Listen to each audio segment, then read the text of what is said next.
C'est à Istanbul que débutent aujourd'hui les nouveaux pourparlers entre Russes et Ukrainiens.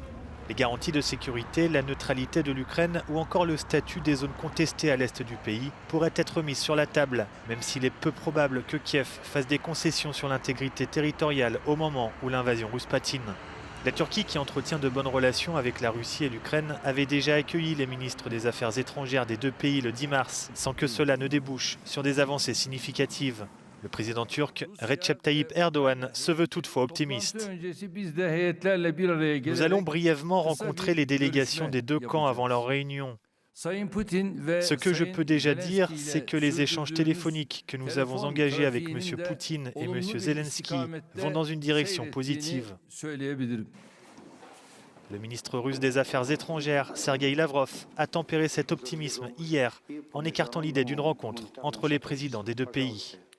La crise en Ukraine couvre depuis si longtemps, depuis tant d'années, qu'un nombre énorme de problèmes se sont accumulés. Donc le simple fait que les deux présidents puissent à ce stade se rencontrer et échanger leurs points de vue serait tout simplement contre-productif. Sur le terrain, les combats acharnés se poursuivent dans différentes zones du pays. Les autorités ukrainiennes ont affirmé hier soir avoir repris le contrôle d'Irpin, dans la banlieue ouest de Kiev. Les forces russes sont cependant toujours bien présentes au nord de la capitale. Des combats ont aussi toujours lieu à Kharkiv, à l'est du pays, où des mercenaires russes du groupe Wagner ont été déployés, selon le ministère britannique de la Défense.